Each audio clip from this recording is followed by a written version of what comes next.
My parents smashed my face while I slept, so I'd look bad at my sister's wedding. Then they clinked glasses. My name is Natalie Pierce. I'm 30 years old and I'm from Denver, Colorado. The last thing I remember before the pain was the sound of laughter. My parents' laughter. It was light, almost airy, drifting from the living room. I was already in bed, tucked into the too soft mattress of the guest room. Ribbons for the wedding favors were scattered across the floor. Lists were taped to the walls. Chloe's wedding was tomorrow. I had done so much. I closed my eyes, exhausted. I just wanted to sleep. Then the world exploded, a sharp, crushing blow to my face. The pain was instant, blinding. It felt like my skull had cracked open. I gasped, tried to breathe, but my mouth filled with something thick and hot. Blood. I was choking on it. A metallic taste flooded my mouth, harsh and sickening. My cheek burned. A fire was spreading across the whole side of my face. I struggled to sit up, disoriented, my head swimming. My eyes fought to focus in the dim light of the guest room,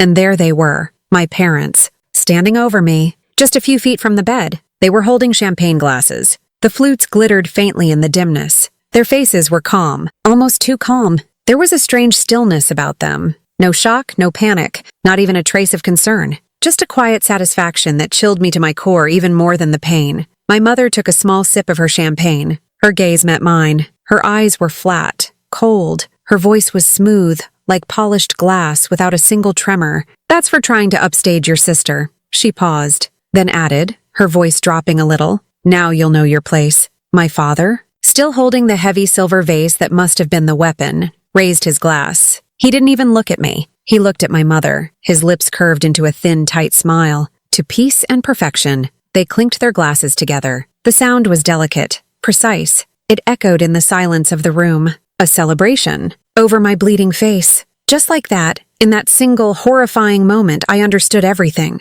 I understood what kind of family I really had. The illusion shattered. The truth was a sharp shard of glass in my gut. And it had only just begun. Before I tell you how everything flipped, like and subscribe. Drop a comment where you are watching from.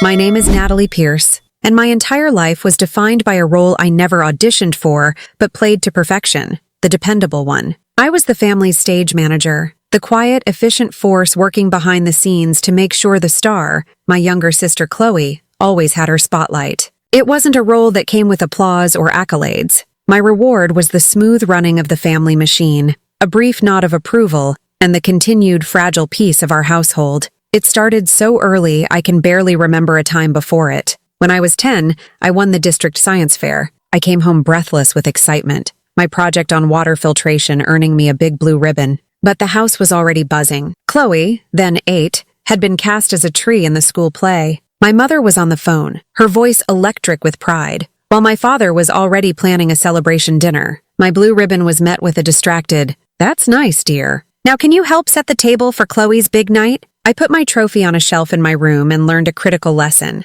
My achievements were chores done well. Chloe's were events. This dynamic shaped our entire lives. I was the one who was good with details, so I planned every family vacation. I was responsible with money, so I managed the household budget. I was the strong one, so I was the one who sat with our grandmother during her final illness while Chloe was too sensitive to handle it. I absorbed every difficult, messy, or tedious task, believing that this was my purpose. I thought that by being useful, I was being loved. It was a transaction I had accepted without question. So when Chloe got engaged to Liam, a man who perfectly mirrored her charm and surface-level depth, there was no question about who would orchestrate the wedding. "Natalie will handle it," became the family motto. My mother handed me the impossibly long to-do list with a smile that said, "This is your job," and I accepted it. The wedding planning consumed me for 6 months. I was a full-time unpaid assistant, strategist, and emotional shock absorber. I researched venues, negotiated with caterers, and mediated disputes between my mother and Chloe over everything from the color of the napkins to the font on the invitations. I spent entire weekends addressing envelopes in my neat, sensible handwriting, while Chloe went for dress fittings and cake tastings, the fun parts of the process. I remember the catering tasting vividly. Chloe was on her phone the whole time, occasionally glancing up to murmur "fine" at a sample of salmon mousse. I was the one asking about dietary restrictions and service charges. The planner, a kind woman, kept looking at me. "You've thought of everything," she said with an appreciative smile. My mother laughed, a sharp tinkling sound that set my teeth on edge. Oh, goodness, no. This is Natalie, my sensible one. Chloe is the bride. She presented Chloe like a prize jewel. Chloe gave a dazzling, practiced smile, and the planner looked flustered. I just stared at the menu, feeling the familiar heat of shame creep up my neck. I wasn't a person. I was a function. It was me who found the botanical gardens for the venue. I knew Chloe loved flowers, a small detail from our childhood that I clung to as proof of a deeper connection. She was hesitant, worried it was too much work. I'll handle it, I promised, the words tasting like ash in my mouth. And I did. I coordinated every last detail, making a dozen trips to the gardens, my old car struggling with the mileage. When it broke down on the side of the road one day, my father's advice over the phone was, "You need to be more self-sufficient, Nat." He never offered help. I paid for the tow truck and repairs myself. The exhaustion was a constant companion. I'd come home from my job at the library and work for hours at the dining room table, surrounded by spreadsheets and fabric swatches. My family would be in the living room watching a movie, their laughter floating down the hall. They were completely disconnected from the labor that was producing Chloe's perfect day. My dad would sometimes walk by and say, "You're a machine, Nat." He meant it as a compliment, but it felt like a diagnosis. I wasn't human, I was an appliance, and I was working correctly. The night before the wedding, I completed my final task. I put together a small gift for Chloe, a silver locket with a picture of us as kids inside. I hoped it would be a small reminder of a simpler time, a tether to something real before all this performance. I gave it to her in her room. "Oh, thanks," she said, glancing at it for a second before setting it aside on her messy dresser. "Hey, did you remember to give Mom my something blue?" "Yes," I said. "It's with her things." "Cool. You're the best," she said, her eyes already back on her phone. I walked back to the guest room, a hollow ache in my chest. I had poured every ounce of my energy, my time, and my heart into this wedding, hoping that at the end of it all, they would finally see me. Not the fixer, not the machine, but me, Natalie. I had written her a long, heartfelt card, trying to put all my complicated feelings into words, ending it with a simple, desperate plea for connection. "I'm so proud of you, Chloe." I left it on her pillow. As I lay in bed, surrounded by the debris of my efforts, ribbons, lists, tissue paper, I listened to the sound of my parents' laughter from downstairs. They were celebrating the successful culmination of my hard work. I closed my eyes, clinging to the fragile hope that tomorrow, my sacrifice would be worth it. Tomorrow, they would finally appreciate me. It was the last truly naive thought I would ever have. The digital clock on the bedside table read 3 a.m. I had been asleep for 3 hours, a shallow, restless sleep filled with anxious dreams about misplaced rings and wilted flowers. The house was finally quiet, the pre-wedding excitement having settled into a heavy silence. I remember turning over, pulling the blanket tighter, my mind still churning through the morning's schedule. Even in sleep, I was working. The attack came from the dark, a silent, brutal violation of my peace. I was ripped from my shallow dream by a concussive blast of force against the side of my face. It wasn't a slap. It was an impact, a collision. My head snapped back and hit the solid wood headboard with a sickening crack. A universe of white, blinding light exploded behind my eyes, and then there was only the searing, all-consuming pain. My first thought was that something had fallen from the ceiling. A light fixture, maybe. But the pain was too specific, too personal. I gasped for air, but my throat was clogged. A warm, thick liquid filled my mouth, and the coppery taste of blood was overwhelming. I was choking. A raw, gurgling sound escaped my lips instead of a scream. My body was a live wire of shock and agony.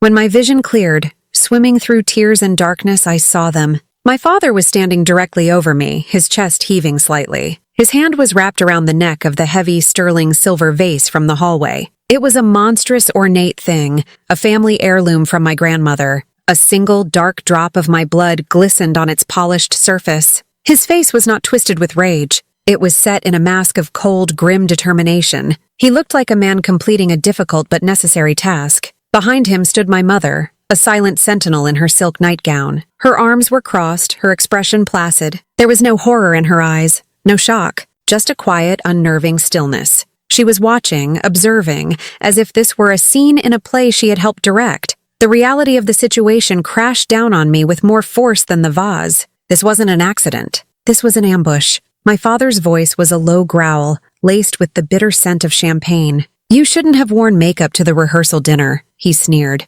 "People were looking at you. They were looking at you instead of her." His words made no sense. I had worn a touch of mascara, a bit of lip balm. I had tried to look presentable, to be a credit to the family, but in their twisted reality, my simple act of self-care was an act of rebellion, an attempt to steal focus from Chloe. Any light on me was a shadow cast on her. I recoiled, scrambling backwards across the bed like a cornered animal. I needed to escape, to put distance between myself and the monsters who looked like my parents. My legs felt weak and uncoordinated as I pushed myself off the mattress. The room spun. I stumbled towards the bathroom, one hand pressed to my face, feeling the torn, sticky skin, the rapid, alarming swelling underneath. As my fingers closed around the bathroom doorknob, my mother's voice floated across the room. It was soft, almost gentle, yet it carried the chilling finality of a judge's sentence. "Cover it up in the morning, Natalie," she said calmly. "Don't you dare ruin her photos." The words were a second blow, a psychological strike that was somehow more devastating than the physical one. They confirmed the monstrous truth. This was calculated. This was a premeditated act designed to disfigure me, to ensure I would be an ugly, pitiable creature at my sister's beautiful wedding. I slammed the bathroom door and fumbled with the lock, my blood-slicked fingers struggling to turn the bolt. Once it clicked into place, I leaned against the door, my heart hammering against my ribs. I was trapped. Through the thin wood I heard their voices, low and conspiratorial. "She needed to learn her place," my father muttered. "She's strong." "A little makeup will hide it," my mother replied, her voice soothing and certain. "Now the day can finally be perfect." And then I heard it, a sound that will be burned into my memory until the day I die. The light, celebratory clink of their champagne glasses, followed by their soft, satisfied laughter. They were toasting my pain, toasting my humiliation. My legs gave out and I slid to the cold tile floor. With a trembling hand,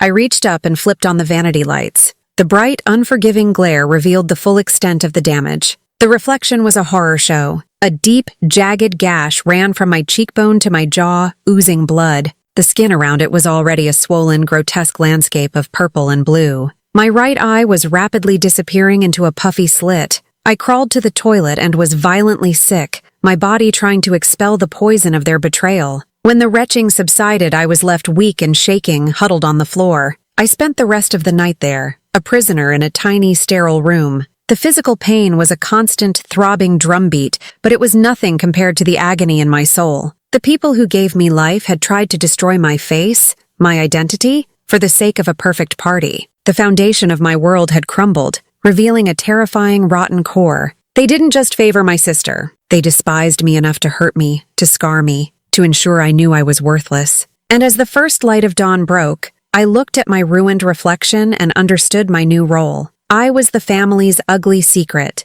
and my only job now was not to be seen. The sun rose on Chloe's wedding day, but for me, it was the dawn of a long, agonizing nightmare. I emerged from the bathroom after hours of huddled terror, my face a swollen, discolored testament to the night's events. The house was already alive with a cheerful, bustling energy that felt like a personal insult. My parents were in the kitchen, sipping coffee, dressed and ready, looking for all the world like the proud, loving parents of the bride. My mother saw me and her face tightened, not with sympathy, but with annoyance. It was the look of someone whose carefully laid plans had hit a snag. "Honestly, Natalie," she said, her voice sharp, "you swell up so easily." She rummaged in her purse and pulled out a thick tube of theatrical concealer. "Here, get to work on that. And for heaven's sake, try to smile. You look miserable, and today is about joy." She pushed the tube into my hand. My father walked past, grabbing his car keys from the counter. He glanced at me, his eyes cold and flat. "Don't start any drama," he warned. "Today isn't about you." It was a clear, concise order. Your pain is an inconvenience. Hide it. The car ride to the church was a study in surreal detachment. I sat in the back, the throbbing in my cheek a constant, sickening rhythm, while my parents in the front seat chatted happily about the perfect weather and the guests who had flown in. They did not speak to me. They did not look at me. It was as if I were a piece of damaged luggage they were forced to transport. I was an object, a problem to be managed. At the church, the performance intensified. My mother stepped out of the car and transformed. Her face softened, her posture became gracious, and she began greeting guests with warm hugs and a radiant smile. I tried to slip into the church unnoticed, a ghost at the ceremony, but it was impossible. My face was a beacon of wrongness. Whispers followed me down the aisle. What happened to her? Did she fall? I could feel the stares, a mixture of pity and morbid curiosity. My great-aunt Eleanor, a woman who missed nothing, stopped me. "Good heavens, child! Your face!" Before I could form a single word, my mother was at my side, her arm draping over my shoulder in a gesture of loving concern that felt like a straitjacket. "Oh, Eleanor," she sighed, her voice dripping with practiced sorrow. "Our poor Natalie. She's just so emotional. She had a clumsy fall last night. It's all been a bit overwhelming for her, with her sister getting married." In an instant, she had crafted the perfect narrative. I wasn't a victim. I was a clumsy, emotionally unstable mess, jealous of my sister's happiness. She had preemptively discredited any story I might tell. People looked at me with new understanding in their eyes, pity for the fragile, dramatic girl who couldn't handle the spotlight being on someone else. I escaped to the back of the church, finding a seat in the last pew where I could be enveloped by the shadows. From there, I watched the perfect family show unfold. I saw my father walk Chloe down the aisle, his face a mask of paternal pride and gentle love. He looked every bit the doting dad. The hypocrisy was so profound it made me dizzy. This man, this pillar of the community,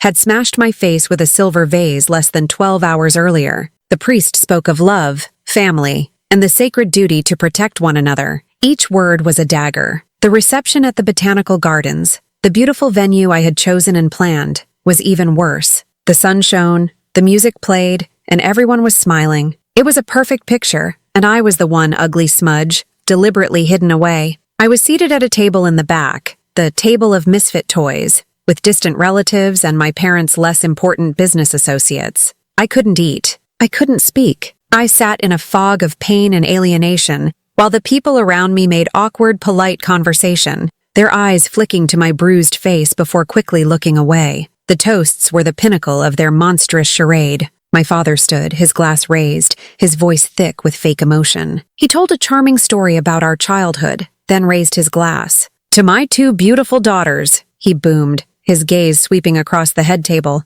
completely ignoring my corner of the tent. "Both so radiant today. Our family is truly blessed." The room erupted in applause. People smiled and clapped. Chloe beamed. For a terrifying second, their collective belief in the lie was so powerful that I almost questioned my own reality. Was I the crazy one? Did I imagine it all? But the deep, grinding ache in my jaw, the raw pull of the split skin on my cheek, was my anchor to the truth. The pain was real. They were the lie. I watched them all night. My mother, floating from table to table, the perfect hostess. My father, laughing with his friends, the picture of contentment. Chloe, dancing with her new husband, the fairy tale bride. They were a perfect family, and I was the price of that perfection. My role was to be broken, hidden, and silent. Every laugh, every toast, every smiling face was a brick in the wall of my isolation, trapping me alone with a truth so horrible no one would ever believe it.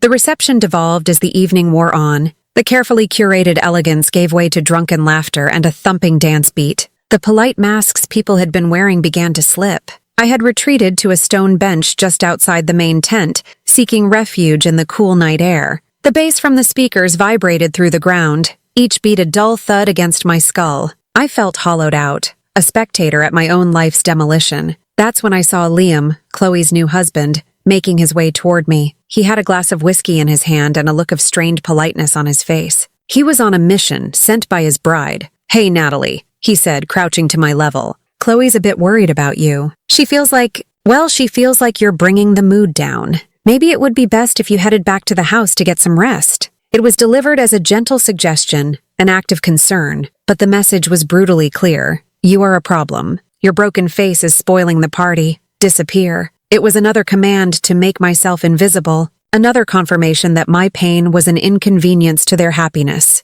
"Okay," I managed to whisper, the word feeling like sand in my throat. My surrender was met with a relieved pat on the shoulder. He had completed his task. The problem was being removed. The walk of shame back to the valet was excruciating. My mother saw me leaving and gave me a slight, approving nod from across the lawn. "Good. You finally understand your place." Back at the house, the silence was a temporary mercy. I went to the kitchen and pressed a bag of frozen peas against my swollen cheek, the cold a welcome distraction from the throbbing heat of the injury. The house was a mess, the aftermath of the morning's frantic preparations. It felt like a stage after the show was over, littered with props and discarded costumes. Soon, the party followed me. Cars pulled into the driveway, and the house once again filled with the sounds of laughter and music. They were hosting an after-party, continuing the celebration of their perfect day. I knew I should go upstairs and hide to complete my banishment, but something held me there. My feet felt nailed to the kitchen floor. The part of me that had always obeyed,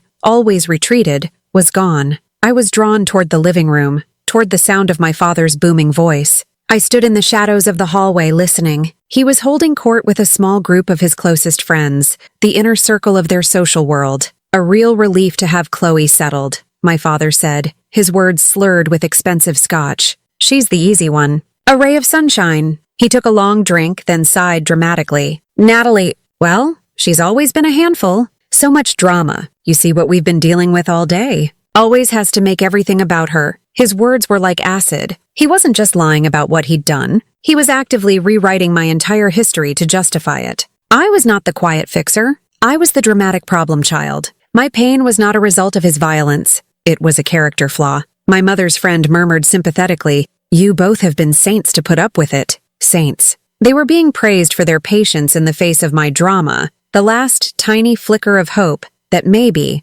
somewhere deep inside them, they felt a shred of guilt was instantly extinguished. There was nothing left but a cold, hard certainty. I took a deep breath and stepped into the doorway. The conversation stopped cold. Every head turned. They stared at me, standing there in the dim light, a bag of frozen peas clutched in my hand like a pathetic weapon. My father's face, flushed with alcohol and self-congratulation, broke into a slow, mocking grin. He raised his glass to me, playing to his audience. "Don't pout, Natalie," he said, his voice loud and dripping with contempt. "You got your attention after all, didn't you?" My mother, perched on the arm of the sofa, let out a high-pitched, drunken giggle. It was the sound of victory, the sound of my ultimate humiliation, and that was it. That was the moment the old Natalie died. The girl who absorbed pain, who accepted blame, who lived on the faint hope of their approval, she simply ceased to exist. In her place, something new and dangerous was born. I didn't scream. I didn't cry. I didn't give them the satisfaction of a reaction they could label as drama. I smiled. It was a slow, deliberate movement that stretched my bruised lips, sending a sharp, grounding spike of pain through my face. It was not a smile of happiness or forgiveness. It was a smile of pure, cold knowledge. It was a smile that said, "The show is over." It held no fear, no pleading, only the calm, terrifying promise of a reckoning. The effect was instantaneous. My mother's giggle died in her throat. My father's mocking grin melted from his face, replaced by a look of stunned confusion, which then curdled into something I had never seen from him before: fear. Their friends shifted uncomfortably, their smirks vanishing. The cheerful party atmosphere evaporated, replaced by a thick, heavy silence. They finally saw me. Not the broken, pathetic daughter, but a stranger. Someone they had created with their own cruelty, but someone they could no longer control. I held their gazes for a long, silent beat, letting my smile burn itself into their minds. Then, without a word, I turned and walked away. The sound of my footsteps on the hardwood floor was the only sound in the house. I didn't need to look back. I could feel their stunned, fearful eyes following me. The performance was over. My revenge had just begun. When I turned from the living room, leaving them frozen in a tableau of stunned silence, I didn't run to my room and cry. The tears were gone, burned away by the cold, white-hot fury that had taken their place. My mind, which for the past 24 hours had been a chaotic storm of pain and confusion, was suddenly, terrifyingly clear. The shock had worn off, and what was left was a purpose. A singular, crystalline objective. I walked up the stairs, my steps measured and even. I didn't lock myself in the guest room. I walked past it, down the hall to the small room that had been my childhood bedroom, which now served as a home office. It was where my father kept his personal laptop. It was where my mother paid the bills. It was the nerve center of their perfectly curated lives. The first thing I did was document my own body. The need for proof was a primal instinct. I locked the office door, turned on the desk lamp, and took out my phone. The screen was a black mirror reflecting the monstrous caricature of my face. I opened the camera, switched it to the front-facing view, and began. It was a gruesome task. I took dozens of photos, angling my face to catch the light, to show the full depth and ugliness of the wound. I photographed the jagged cut, the swollen, purple flesh around it, the way my eye had nearly disappeared into a slit of discolored skin. I took close-ups of my split lip, the dried blood caked at the corner of my mouth. With each click of the camera, I felt a strange sense of detachment, as if I were a crime scene photographer documenting a stranger's injuries. But there was also a grim satisfaction. This was real. This was their handiwork. And now it was permanent. It was evidence. After photographing my face, I went back to the guest room. The house was still alive with the party downstairs, the music a muffled, distant throb. It gave me cover. I knew no one would come looking for me. I was the ghost at their feast, and they were happy to have me gone. The silver vase was sitting on the dresser, right where my father had left it. They hadn't even bothered to hide the weapon. Such was their arrogance. They believed I was so broken, so powerless, that it didn't matter. I put on a pair of decorative gloves from a box of old keepsakes to avoid smudging any prints and carefully picked up the vase. I held it under the light. There, near the base, was a small dark smear, my blood. I took several clear, high-resolution photos of the vase, making sure to capture the maker's mark on the bottom and the bloody fingerprint it held. This was the weapon. This was the tool of my humiliation. Next, I sat on the edge of the bed and pulled out my phone again. I scrolled back through months of text messages from my mother. The wedding planning period had been a minefield of subtle and not-so-subtle manipulations. I began to screenshot everything. Don't wear that blue dress to the rehearsal, sweetie. It's a bit too eye-catching. Let Chloe have her moment. I told the caterer you'd handle the final payment. You're so much better with numbers than your sister. A lie. She had simply shifted the financial burden to me. Remember, Natalie, no bright lipstick at the wedding. You have such strong features. You don't want to distract from the bride. Individually, they were the sort of comments I had learned to swallow my whole life. The casual dismissals, the backhanded compliments that were really just instructions to make myself smaller. But read one after another, they formed a clear and damning pattern. They were a premeditated campaign to diminish me, to ensure I was a pale, faded backdrop for Chloe's vibrant day. This wasn't just favoritism, it was psychological warfare. I then logged into my email. My mother, who was not particularly tech-savvy, often asked me to handle communications with vendors. I had a hunch. I searched the archives and there it was. A series of emails sent from my mother's account to the wedding planner, pretending to be me. In one, she had written, "This is Natalie. Please disregard my previous request for a +1. I've decided to come alone so I can focus on helping Chloe. I had never made a request for a +1, but she had preemptively isolated me. In another, she had canceled a hair and makeup appointment I had made for myself for the wedding day. Hi, it's Natalie. I've decided to do my own hair and makeup to save time. Let's just focus all our resources on the bridal party." She had been systematically erasing me from the event for weeks. Each screenshot was another nail in her coffin. The final piece was the most dangerous. My father's laptop. He was careless with his security. He used the same simple password for everything. Chloe's birthday. I waited, listening, until the sounds from downstairs began to die down. I heard the front door open and close for the last time. I heard my parents' heavy footsteps on the stairs, their drunken murmurs as they went into their bedroom at the far end of the hall. I gave them another 30 minutes, an agonizingly long stretch of time where every creak of the old house made my heart leap into my throat. Finally, when I was sure they were asleep, I opened the laptop. The screen glowed to life, illuminating my determined face. I typed in the password. Access granted. I didn't know what I was looking for, but I knew my father. He was a man obsessed with appearances and status, but he was also greedy and lazy. I started with the financial folders. Quicken files, bank statements, investment portfolios. It looked normal at first. Then I saw a folder labeled GM Estate. GM, Grace Miller. My grandmother. My mother's mother, who had passed away 2 years ago. My grandmother had adored me. She was the one person in my life who had seen me, truly seen me. She'd call me her little scholar and praise my quiet intelligence. She left a modest estate, and my mother was the executor. I clicked on the folder. Inside were scanned legal documents, but also a private spreadsheet I knew the estate lawyer had never seen. My father had created a meticulous secret ledger. He had been borrowing money from my grandmother's estate for months. Small amounts at first, then larger and larger sums. Thousands of dollars. He had been funneling the money through a series of transfers into a separate, high-interest savings account. The account name made me feel sick to my stomach. Chloe's Future Fund. I scrolled through the transactions. A $15,000 withdrawal labeled Venue Deposit. A $10,000 withdrawal for catering. A staggering $25,000 withdrawal, dated just last week, labeled Honeymoon Gift. They hadn't just used me. They had used my grandmother's memory. They had stolen the money she had left for our family's security and used it to fund their golden child's fantasy wedding. The money that should have been a safety net, a legacy of my grandmother's love, had been embezzled to buy Chloe's perfect day. This was not just a family drama anymore. This was a crime, a serious, prosecutable felony. My hands were shaking, but not from fear. It was from the sheer clarifying force of my rage. This was the proof I needed. This was the key that would unlock their prison and lock them in one of their own making. I plugged in a small USB drive I kept on my keychain. With methodical clicks, I copied everything. The spreadsheet, the scanned bank statements showing the transfers, the legal documents from the estate, every single file. Then I went through his browser history, taking screenshots of the login page for the secret bank account. I backed up the photos of my face, the vase, the text messages, and the emails to the same drive. I created a fortress of their guilt, a digital arsenal of their sins. By the time I was finished, the first rays of dawn were streaking the sky. I looked at the small USB drive in my hand. It was so tiny, so insignificant, but it held the power to turn their perfect world to dust. The quiet, obedient girl who had gone to sleep the night before was well and truly dead. In her place was a woman who had just finished building a case,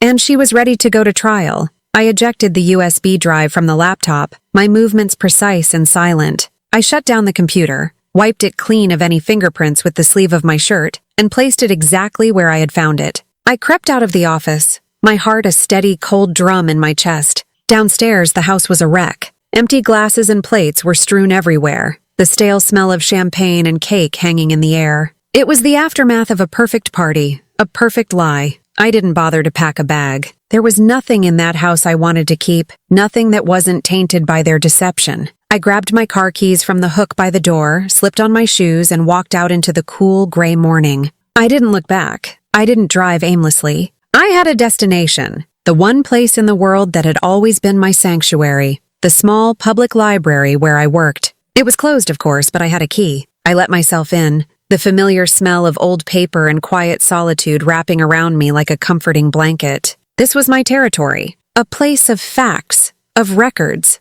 of truth. I went to a public access computer in the back corner, one that couldn't be traced back to my employee login. I plugged in the USB drive. The files appeared on the screen, a neat and orderly list of my family's ugly secrets. For a moment, I just stared at them. This was the point of no return. Once I did this, everything would be over. The family I had, as broken and painful as it was, would be gone forever. A small, flickering part of me, the ghost of the good daughter, felt a pang of grief for the illusion I was about to shatter. Then I pictured my father's mocking grin, my mother's cruel giggle, the clink of their champagne glasses over my bleeding body. The grief vanished, replaced by a steely, righteous calm. They had ended our family long before I sat down at this computer. I was just filing the death certificate. I began my work with methodical precision. First, I uploaded every file, the photos of my injuries, the images of the vase, the text messages, the emails, and every single financial document, into a secure, encrypted online folder. I created a password-protected link that would grant access to anyone I sent it to. My arsenal was now loaded and stored in the cloud, untouchable. Then, I opened a new browser window and created a temporary, anonymous email address, something untraceable. From this address, I drafted 3 separate emails. Each one was short, factual, and devoid of emotion. I was not a hysterical, dramatic daughter seeking revenge. I was an anonymous source providing information. The evidence had to speak for itself. The first email was addressed to the head of the corporate compliance department at my father's investment firm. I had found his name on the company's website. The subject line was simple: a matter of financial integrity regarding employee, father's full name. The body of the email was brief. To whom it may concern, I am writing to provide you with evidence of potential felony embezzlement and fraud committed by your senior partner, father's name. The attached files pertaining to the estate of the late Grace Miller detail the systematic theft of funds for personal use. I trust you will take this information seriously and act accordingly. I pasted the link to the encrypted folder at the bottom. The second email was for the chairman of the board of my mother's favorite charity, a local organization for underprivileged children where she sat as a prominent board member. She was famous for her community outreach and her passionate fundraising speeches. The subject line read, "Information regarding board member, mother's full name." The email was just as concise. "Dear Mr. Chairman, your board member, mother's name, is often praised for her generosity and character. I believe the attached information may provide a more complete picture. The folder contains documentation of criminal financial activity, as well as evidence of a violent assault that she covered up to protect her family's image. Her continued presence on your board may pose a significant reputational risk to your organization. I pasted the same link. The third email was the most personal, and in some ways, the most vicious. It was for the wedding photographer, a man who specialized in capturing perfect, timeless moments. The subject line was just 2 words, family portrait. The email read, "You did a beautiful job capturing the Pierce family wedding. You photographed a perfect father, a perfect mother, and a perfect bride. But you missed one of the portraits from that weekend. I've attached it for your records. This is what happened the night before the wedding. This is the real family portrait. I didn't include the link to the full folder for this one. I didn't want him involved in the financial mess. I just wanted him to see the truth behind the smiles he had captured." I attached 3 of the most graphic photos of my face directly to the email. One from the night of the assault, bloody and raw. One from the morning of the wedding, swollen and bruised under a pathetic layer of makeup. And one clear shot of the blood-stained vase. I wanted him to see the lie he had helped to sell. My fingers hovered over the keyboard. I could still stop. I could delete the drafts, walk away, and spend the rest of my life carrying this poison inside me. But I knew I couldn't. Their poison would kill me. The only way to survive was to draw it out, to expose it to the light.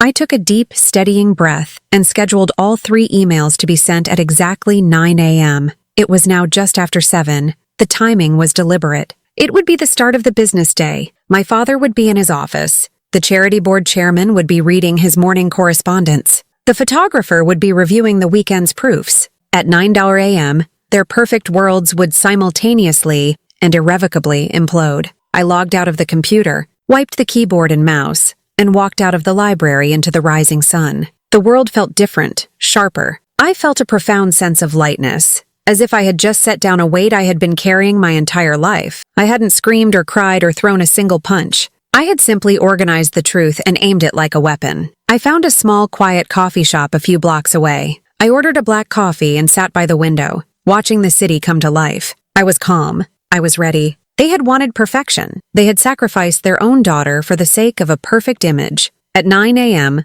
they would get what they deserved. They could choke on it. I watched the clock on my phone tick from 8:59 to 9 a.m. in the quiet corner of the coffee shop. There was no thunderclap, no visible sign that the world had changed, but I felt it. A seismic shift had just occurred, and the tsunami was rolling silently toward the shores of my family's life. I took a slow sip of my coffee, the bitter taste grounding me. The waiting was the hardest part. I didn't have to wait long. The first tremor hit just before noon. My phone buzzed with a text from a cousin who worked in the same building as my father. OMG. Natalie, is everything okay? There are guys in suits in Uncle Father's name's office. They just escorted him out. He looked awful. People are saying it's about fraud. Call me! I read the message, my hand steady. I could picture the scene perfectly. The hushed whispers in the office, the forced professional smiles of the security guards. My father's face, usually so confident and smug, now pale and slack with shock as they walked him past the desks of his colleagues, his career of lies and arrogance ending in a humiliating perp walk. I felt a grim, cold satisfaction. The first domino had fallen. I spent the rest of the afternoon in a public park, sitting on a bench, watching children play. I needed to be somewhere normal, somewhere life was simple and innocent. I turned my phone on silent, but I could feel it vibrating in my pocket. A frantic, desperate buzzing. The news was spreading. Around 4:00 p.m., I checked it. A dozen missed calls from my mother, 5 from Chloe. A string of increasingly panicked text messages. Mom, Natalie, call me immediately. Your father has been suspended. It's some misunderstanding. Mom, where are you? The chairman of the charity called. He was asking horrible questions. What is going on? Mom, answer your phone. People are canceling their donations. They're calling me a monster. Chloe, Nat, Liam's mom just called me screaming. She saw some disgusting photos of you. She said you sent them to the photographer. Why would you do that?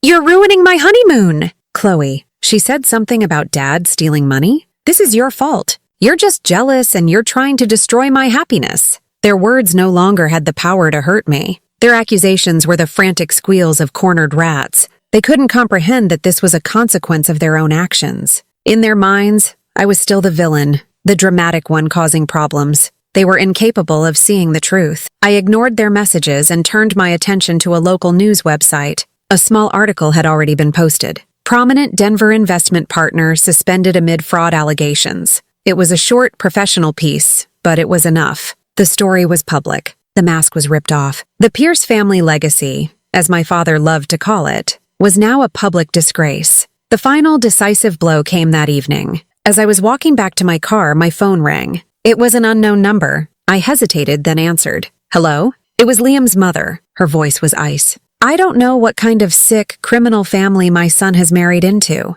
she said without any preamble. But I just saw financial statements linking my son's honeymoon fund directly to a stolen inheritance. The trip is canceled. Our lawyers will be in touch with Chloe. We are annulling the marriage. She hung up. Annulled. The perfect wedding, the flawless union, had lasted less than 48 hours. The foundation of their marriage was built on stolen money, and it had crumbled at the first touch of the truth. I leaned against my car, the sheer speed of their collapse taking my breath away. Their entire world, the one they had built on my back and on my grandmother's grave, had dissolved in less than 10 hours. That's when my mother called again. This time I answered. I wanted to hear it. I wanted to hear the sound of her perfect world burning down. The voice on the other end was not the smooth, controlled voice of my mother. It was a raw, ragged shriek. Natalie! What did you do? What did you do to us? There was no sadness in her voice. No remorse. Only pure, undiluted rage at being caught. She wasn't sorry for what they had done to me. She was furious that I had exposed them.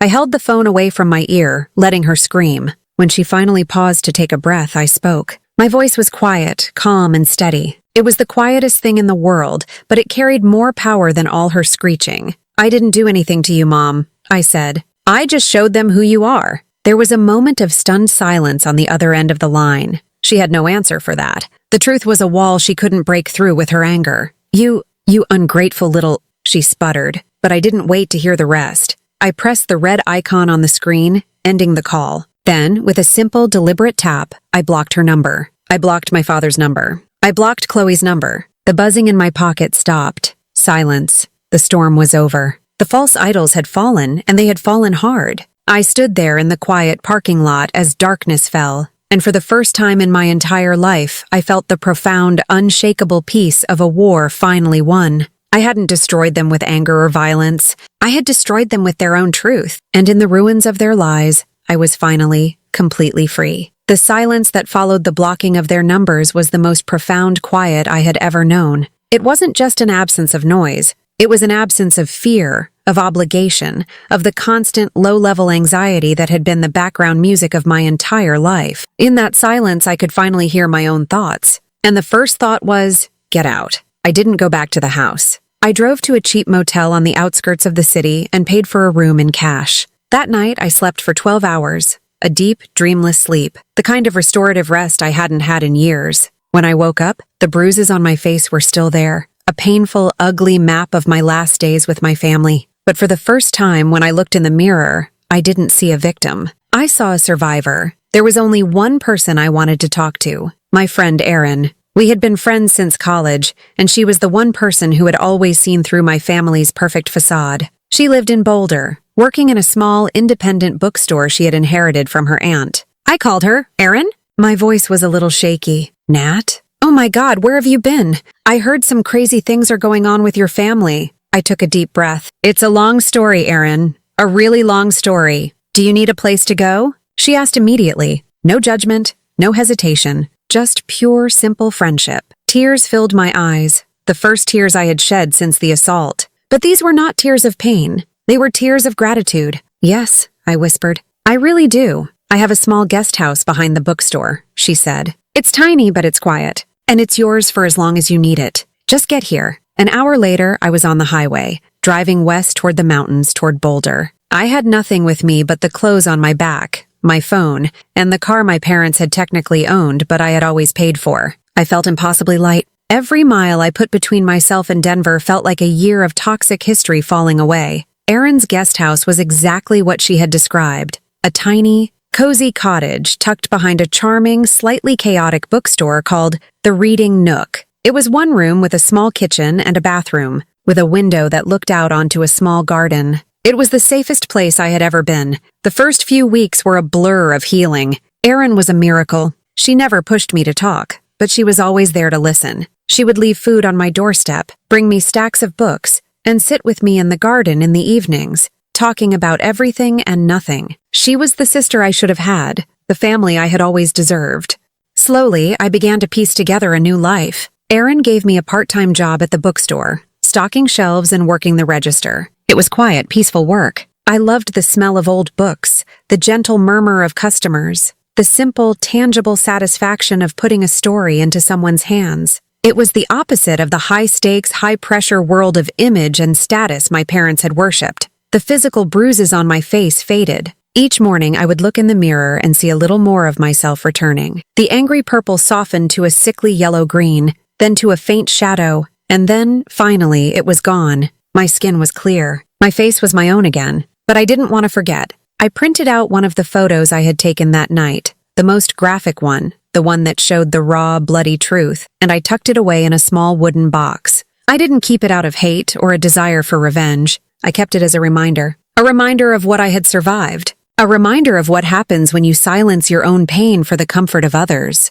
It was my proof of life. I never spoke to my parents or Chloe again. Through the grapevine of distant relatives, I heard pieces of the fallout. My father was facing federal charges. They had lost the house. My mother was a social pariah, her charity work a laughable, bitter memory. Chloe, I heard, had moved to another state, trying to escape the shame and the scandal. Her fairy tale marriage a humiliating footnote in her life story. There were moments, late at night, when a wave of sadness would wash over me, a grief for the family I never had, for the mother and father who should have loved me, for the sister who should have been my friend. But I was learning to see it for what it was. I was mourning a fantasy, not a reality. The reality had been a prison, and I had been a willing inmate for far too long. I came to a profound and peaceful understanding of what I had done. I didn't destroy my family. A family built on lies, cruelty, and crime is already destroyed. It's a hollow structure, a beautifully painted facade with nothing but rot on the inside. I didn't push it over. I just opened a window and let the wind of truth blow through.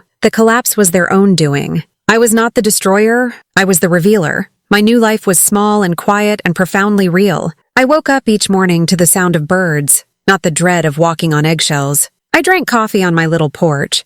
I worked in a place filled with stories. I had a friend who loved me for who I was, not for what I could do for her. My peace did not depend on anyone else's approval. It came from within. It was a peace I had earned, forged in the fire of an unimaginable betrayal. And it was mine. All mine. If you've ever been called dramatic for speaking your truth, if your pain has ever been dismissed as jealousy or attention-seeking, let this story be your mirror. You are not crazy. You are not weak. You are finally awake. Tell me in the comments where you're watching from, and if you've ever been the invisible one who finally refused to disappear. Because this time, I didn't hide the bruises. I wore them as proof that I survived the people who tried to erase me. If this story resonated with you, please consider hitting the like button and subscribing to the channel.